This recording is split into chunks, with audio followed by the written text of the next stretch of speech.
ఓ అయ్యా అయ్యా యాడికి పోతానడా? సభకు నమస్కారం.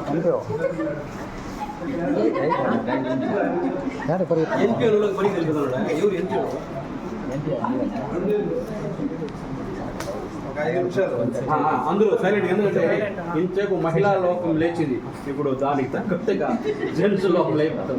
సభకు నమస్కారం. అది ఇక్కడికి వచ్చేసినటువంటి మహిళా మనందరికీ కూడా మాతృభారత్ మహిళా దినోత్సవ శుభాకాంక్షలు.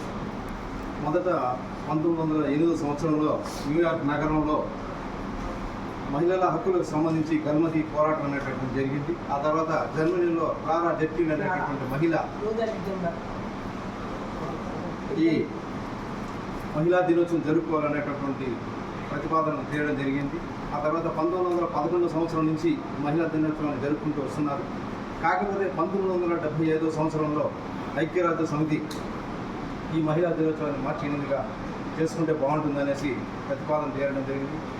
అప్పటి నుంచి కూడా మనం మార్చి 8వ తేదీ మహిళా దినోత్సవం జరుపుకుంటున్నాం. ఈ మహిళా దినోత్సవంలో ఒక ముఖ్య ఉద్దేశం ఈరోజు మనం కలుసుకోవాల్సినటువంటి లింగ వివక్షత లేనటువంటి సమాజంలో మహిళలు ముందుకు వెళ్ళడం, మహిళల యొక్క భద్రత, సంరక్షణ, అదేవిధంగా విద్య, సమానమైనటువంటి విద్య హక్కు. మనం ఇప్పటికి కూడా కొన్ని ప్రాంతాల్లో ఆడపిల్ల పుట్టిందంటే వారిని చంపేయడం, ఈ అబార్షన్ చేయడం, ఇటువంటి సంస్కృతి అనేటటువంటిది ఉంది.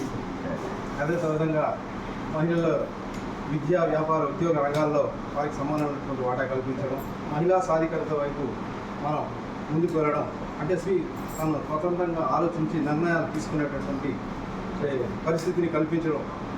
ఈ మహిళలకి వారి యొక్క కుటుంబం నుంచి కానీ సమాజం నుంచి కానీ మద్దతు అనేటటువంటిది అవసరం. ఇక్కడ మనం పురాణాల్లో మనం తీసుకుంటే శివుడు తన అర్ధ శరీరాన్ని పార్వతీదేవికి ఇవ్వడం, అదేవిధంగా విష్ణువు మహాలక్ష్మిని తన పక్షస్థలంలో, బ్రహ్మ తన తొడ మీద సరస్వతిని కూర్చోబెడతాం. అటువంటి పురాణ పురుషులైనటువంటి వారే స్త్రీకి అధిక ప్రాధాన్యత కల్పించడం జరిగింది. పూర్వకాలంలో స్త్రీ వంటింటి కుందేలు, ఆమె మీద వంటింట్లో వంట చేసుకుంటా ఉంది అనుకున్నాం. కానీ ఈరోజు మనం ఇక్కడ ఏమనంటే వంటింటి నుంచి అని అనుకుంటున్నాం.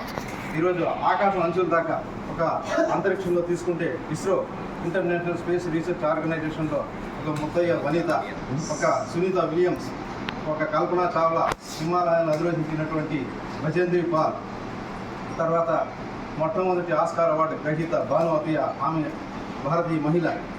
ఈరోజు మనకు ఆస్కార్ అవార్డు కూడా అన్నీ మనం సంపాదించుకుంటున్నాం. అదేవిధంగా ఒక సేవా రంగంలో తీసుకుంటే ఒక మదర్ తెరీసా, అందరికీ తెలుసు. ఆమె కలకత్తా నగరంలో ఎంతో మందికి సేవ చేసినటువంటి మహిళ. ఆమెను మనం ఆదర్శంగా తీసుకోవచ్చు. అదేవిధంగా మన చిత్తూరు జిల్లా మూలాలు ఉన్నటువంటి హర్యానా కోడలైనటువంటి కరణం మల్లేశ్వరి, మన అరవింద దగ్గర కట్టకలి వాళ్ళ విలేజ్ కూడా మన చిత్తూరు జిల్లా నుంచి కూడా ఒక. అదేవిధంగా క్రీడా రంగం తీసుకుంటే కోనేరు వంటి, ద్రోణమల్లి హారిక, ఒక క్రికెట్ తీసుకుంటే మిథాలి రాజ్, వీళ్ళంతా కూడా స్త్రీలే. అదేవిధంగా రాజకీయ రంగంలో తీసుకుంటే ఒక జయలలిత నుంచి ప్రధానమంత్రి ఇందిరాగాంధీ వరకు మనం చెప్పుకోవచ్చు.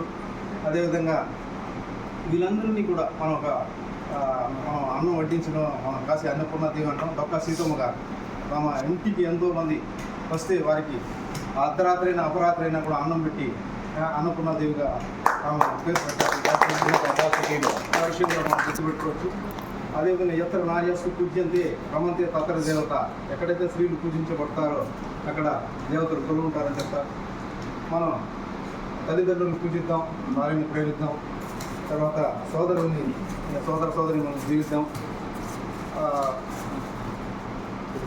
తల్లిదండ్రుల పట్ల బాధ్యత, ఈరోజు తల్లిదండ్రులు చూసుకోవడం బరువు కాకుండా బాధ్యతగా అనుకుంటే ఈ వృద్ధాశ్రమాలు, అనాథ శరణాలయాలు లేని సమాజాన్ని మనం నిర్మిద్దాం అని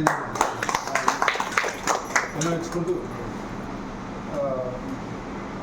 మన మహిళా మండలి గురించి నేను స్వీయ కవితలు రాయడం జరిగింది. మన ఉమెన్స్ డే సందర్భంగా ఒక సందర్భం తల్లిని గురించి చెప్తూ, భగవంతుడు అన్ని చోట్ల వెళ్ళలేకనే తల్లిని సృష్టించడం అనిపిస్తుంది. అటువంటి తల్లి గురించి ఒక చిన్న కవిత మీకు వినిపిస్తాను. ఆప్యాయత అనురాగం కలబోసిన అమ్మా, కన్న పేగు తీపికై ప్రాణమిచ్చు అమ్మా. ప్రతి మనిషి పుట్టుకకే పట్టుబొమ్మ అమ్మా, తన ఒడిలో ఎదిగే తన పసిపాప పుష్పరూపం, తన ఒడిలో ఎదిగే తన పసిపాప పుష్పరూపం. పాలిచ్చి పెంచినది అమ్మా, లాలి పాడి నిద్రపుచ్చునమ్మా. సృష్టికి ఆధారం ఈ అమ్మా, తన ఎదపై ఆడిన తన పసిగుడ్డకు తొలిపడియే, తన ఎదపై ఆడిన తన పసిగుడ్డకు తొలిపడియే.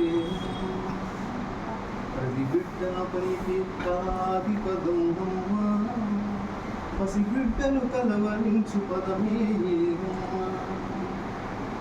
అందరికీ ఇష్టం లేనమ్మా, అమృతాన్ని మించినదే అమ్మా, అమృతాన్ని మించినదే అమ్మా. ఆప్యాయత అనురాగం కలబోసిన అమ్మా, కన్న పేరు తీపిపై ప్రాణమిచ్చు అమ్మా. ఈ అవకాశాన్ని కల్పించినటువంటి